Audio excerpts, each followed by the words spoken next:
Hello students, आज physics में हम लोगों को चैप्टर 3 पढ़ना है और चैप्टर 3 है सोर्स ऑफ एनर्जी। ठीक है, तो लेकिन इस बार कोरोना महामारी की वजह से सीबीएसई ने चैप्टर 3 पूरी तरीके से कट आउट कर दिया है, लेकिन उसमें कुछ पार्ट्स हैं जो अभी 1 नंबर के क्वेश्चन आ सकते हैं आपके एग्ज़ाम में, इसलिए उसको जो इनिशियली पार्ट्स हैं उसको हम लोग को पढ़ना है। ठीक है, तो इसमें जैसे सोर्स ऑफ एनर्जी में आप ध्यान से देखिए, पहला जो टॉपिक है इसमें इस चैप्टर की बात करें तो है एनर्जी। एनर्जी के बारे में आपको पहले से पता है, 9th क्लास में आप लोग पढ़ चुके हो एनर्जी है क्या। तो एनर्जी आप लोग सिंपल से लैंग्वेज में कहते हो, डिफाइन करते हो, the tendency to do work, the capacity to do work, the ability to do work is known as energy. Energy को आप डिफाइन करते हो, यानी कार्य करने की क्षमता को ऊर्जा कहते हैं। कि ऊर्जा, अब ये बात आती है ऊर्जा कहाँ से आई। कार्य तो हम कर रहे हैं, लेकिन अब कार्य करने के लिए हमको ऊर्जा की ज़रूरत है, तो ऊर्जा आई कहाँ से, एनर्जी आई कहाँ से। तो वही चीज़ यहाँ पे देखना है। यहाँ लिखा है सोर्स, यानी स्रोत, ऊर्जा के स्रोत।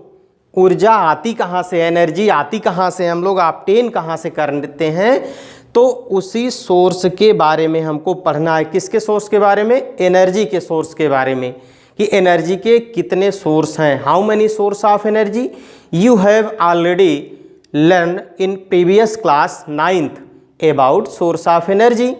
ठीक है, तो वहाँ पे आप लोग पढ़े थे different form of energy, different source of energy.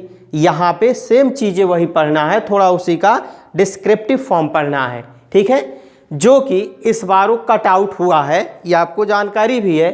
फिर भी जो इसमें इनिशियली पार्ट, अब जैसे इसमें जो इनिशियली पार्ट्स है जहाँ से क्वेश्चन 1 नंबर के बन सकते हैं, वो है good source of energy. Good source of energy, यानी ये पूछा जा सकता है what is the good source of energy, यानी एक अच्छे ऊर्जा के स्रोत क्या क्या हैं या क्या हैं। तो आपको ये बताना होगा इसमें पहला point, there are following good source of energy. अब ऊर्जा के अच्छे स्रोत ये हो सकते हैं जो कम खर्चीला हो, ठीक ना, और इजली स्टोर्ड किया जा सके, जिसको इजली वे में स्टोर्ड कर सकते हैं, खर्चीला कम हो, ठीक ना, और क्या हो, एक सिस्टम से दूसरे सिस्टम में हम लोग क्या कर सकें, ट्रांसफ़र कर सकें। ये चीज़ गुड सोर्स ऑफ एनर्जी के, ठीक है, अंतर्गत आते हैं। इन चीज़ को हम लोग को जानना है। उसके बाद इसमें जैसे 1 नंबर में आ सकता है एलपीजी है, ठीक है, इसका फुल फॉर्म पूछ सकता है, तो लिक्विफाइड पेट्रोलियम गैस। एल से लिक्विफाइड, पी से पेट्रोलियम, जी से गैस। दूसरा पूछ सकता है यहाँ सीएनजी। ये सब क्या है, एमसीक्यू क्वेश्चन के बेसिस पे आ सकते हैं एग्जाम में।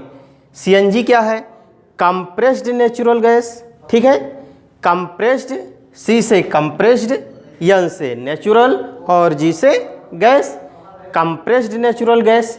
ठीक है, इस तरीके से आ सकता है क्वेश्चन। और इसमें कई सारे क्वेश्चन आ सकते हैं, जैसे ये पूछा जा सकता है कि एलपीजी किन किन गैसों का मिक्सर होता है, किन गैसों को मिला करके ये बनते हैं, तो ब्यूटेन, प्रोपेन, इन सारी गैसों का जो कॉम्बिनेशन होता है, ठीक ना, इसे बोलते हैं एलपीजी को डोमेस्टिक सिलेंडर भी बोलते हैं, जो घरों में यूज करते हैं, घरेलू गैस, ठीक ना, उसके काम, ठीक है, रसोई में जो प्रयोग किया जाता है, ये सारी चीज़ें हैं। उसके बाद फिर इसमें थर्मल पावर प्लांट आता है। जो बेसिक चीज़ें हैं, यानी जिन चीज़ों को आपको पढ़ना है उसके बारे में आपको थोड़ा सा मोटिवेट कर रहे हैं, तो थर्मल पावर प्लांट आता है। थर्मल पावर प्लांट क्या है, ये भी एक ऐसी डिवाइस है जिसको हीट एनर्जी से कन्वर्ट किया जाता है। अब ट्रांसफॉर्मेशन ऑफ एनर्जी 9th में आप पढ़े हैं, एनर्जी को क्या कर सकते हैं, ट्रांसफ़र कर सकते हैं, यानी one system to another system. वैसे थर्मल पावर प्लांट भी एक डिवाइस है जो हीट एनर्जी को कन्वर्ट करता है किसमें, काइनेटिक से मैकेनिकल एनर्जी काइनेटिक एनर्जी में कन्वर्ट्स कर देता है, ठीक ना। इस तरीके से फर्नेस लगी हुई होती हैं, फर्नेस में, ठीक है, फॉसिल फ्यूल डाला जाता है, उसके बाद उसमें चैम्बर बना हुआ होता है, फिर आगे एक टरबाइन लगी हुई होती है, टरबाइन की ब्लेड जब रोटेट करती हैं तो एक सैप लगा देते हैं और वहाँ से, ठीक है ना, जब टरबाइन चलती है तो एनर्जी यहाँ से जो है हीट एनर्जी को कन्वर्ट कर सकते हैं और इससे हम लोग इलेक्ट्रिसिटी भी जनरेट कर सकते हैं। जैसे हाइड्रो पावर प्लांट है, हाइड्रो पावर प्लांट से काइनेटिक एनर्जी से किसमें, इलेक्ट्रिकल एनर्जी में कन्वर्ट कर सकते हैं। वैसे थर्मल पावर प्लांट भी है, एनर्जी का ट्रांसफॉर्मेशन करते हैं इसमें भी, ऐसे हाइड्रो पावर प्लांट है, ठीक है, ये हो गया। फिर और आगे एक टॉपिक इसमें है बड़ा ही इम्पोर्टेंट टॉपिक है न्यूक्लियर फिजन और फ्यूजन, ठीक है। तो न्यूक्लियर फिजन और न्यूक्लियर फ्यूजन, तो सबसे पहले जान लीजिए न्यूक्लियर फ्यूजन क्या है। Nuclear fusion